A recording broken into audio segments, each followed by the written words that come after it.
Porque antes falava-se em aldeia comunicacional, falava-se em múltiplas ideias de manipulações comunicacionais. E hoje, pleno século XXI, nós aqui nos anos iniciais, já em 2020, como é que a gente pode pensar que ficou? Porque as mudanças de paradigma e as próprias reinvenções de cada profissional que se faz necessário. Eu, como jurista, me embebedando da comunicação para poder até comunicar a minha obra, comunicar as minhas conquistas, por entender onde eu estou, quem eu sou, de onde eu vim e o que eu quero na vida.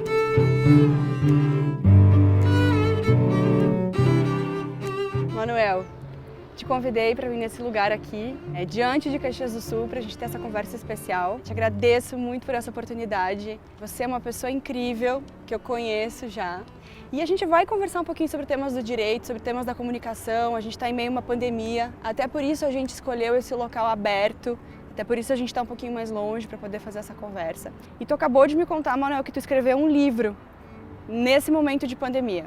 Explica pra gente essa obra que tu recém lançaste, o que é essa obra, como que foi esse acontecimento, por que você escreveu isso agora? Ele surgiu de uma inquietude da minha parte. Eu me perguntei, como é que o direito pode contribuir para a pandemia? Porque é mais fácil para um profissional da saúde. Se um médico perguntar como ele pode contribuir, ele pode na função dele, no dia a dia dele. E eu fiquei me perguntando, o que é que eu, como jurista, posso contribuir para esta pandemia? Então eu percebi que a maior questão do direito, aquilo que mais impacta para o direito, é a noção da segurança jurídica. Porque vai ser a segurança jurídica que vai estar oportunizando momentos de amadurecimento e de reflexão do direito. Segurança jurídica e propriedade privada. Isso. Isso tem a ver com a tua atuação aqui em Caxias também, né? Isso. Eu vim para Caxias do Sul para ser registrador de imóveis da segunda zona imobiliária.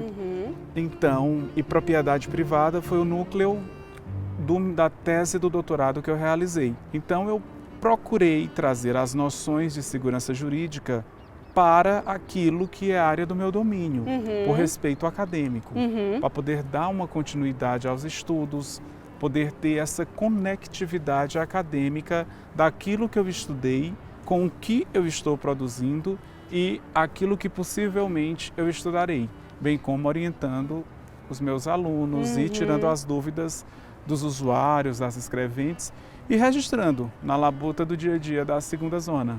Tu és professor, essa obra ela é mais voltada para o estudioso do direito, para o profissional do direito ou para a pessoa comum também pode aproveitar e pensar sobre isso? Eu tentei e tento quebrar muito com a linguagem técnica do direito, porém não tem como a gente negar que toda ciência ela tem a sua terminologia técnica, mas isso é um desafio para mim como autor, de fazer uma obra ao alcance de todos. E teus títulos de qualificação são inúmeros, não vou estar aqui, a gente vai publicar na matéria da revista, né, Manuel? Tu és bem conhecido no meio jurídico, mas tu também atuas nas redes sociais. Então, lá no teu Instagram, você posta constantemente, você faz lives, você procura essa aproximação com o público leigo do direito. Isso. Por que isso? Por uma questão de sobrevivência. Eu sei que eu sou uma minoria, por eu ser nordestino, mostrar o meu dia a dia é sobreviver. A luta pelo direito, ela não é uma ilusão, ela não é uma brincadeira, ela é uma realidade que existe. E já que eu trabalho tanto, já que eu faço tanto, que eu me dou, que eu procuro ser um autor do meu tempo e da minha história, por que não compartilhar? Eu acredito que seria um egoísmo muito grande da minha parte, tendo em vista tantas pessoas me perguntarem sobre coisas da minha vida jurídica, da minha vida profissional, seria muito egoísmo eu compartilhar só para mim, quando na verdade tirar uma foto e postar é tão rápido. Tu tens muitas especializações no direito, né? É especialista em muitas áreas.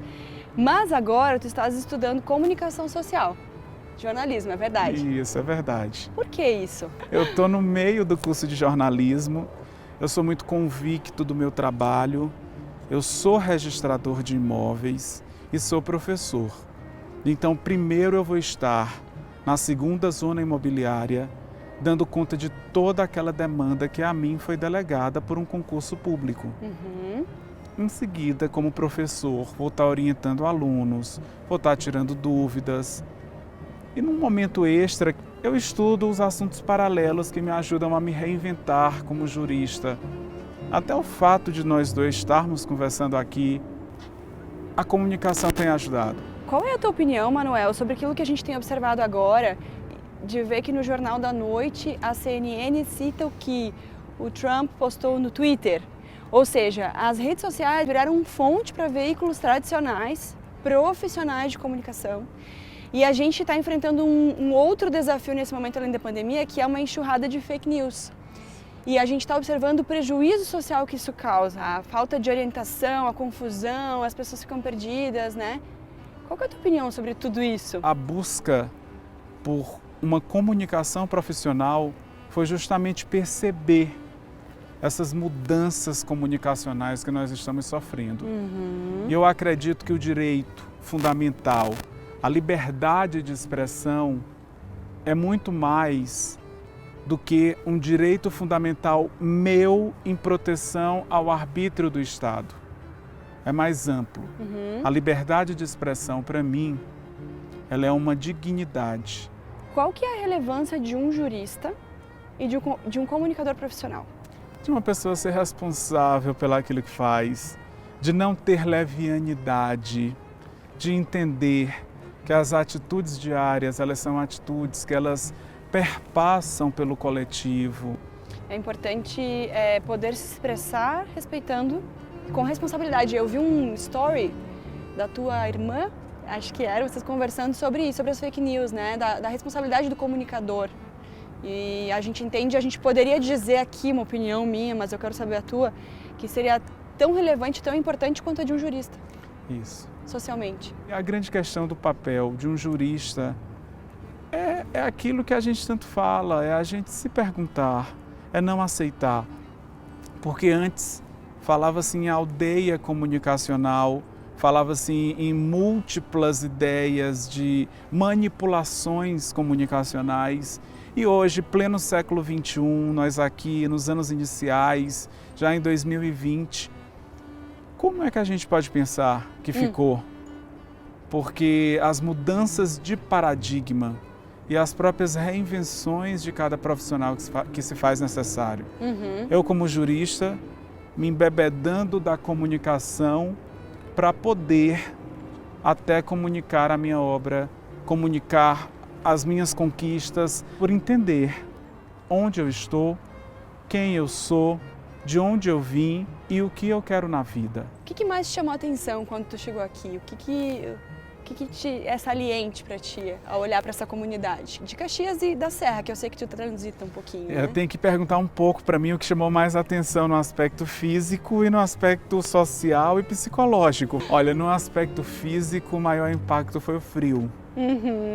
Porque realmente eu nunca tinha ido a lugares que tinham temperaturas tão baixas. Nas personalidades eu observei muito respeito à família. E nisso eu me encontrei.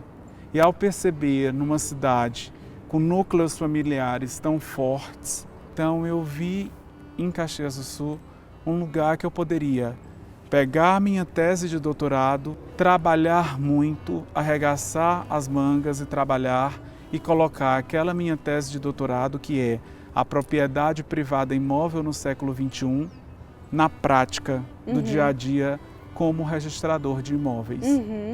A cidade de Caxias do Sul, ela me ajuda muito a crescer, porque ela me cobra um posicionamento firme, um posicionamento apartidário, um posicionamento sem discursos retóricos e políticos e algo mais técnico. Aqui em Caxias do Sul nós somos muito cobrados pela competência.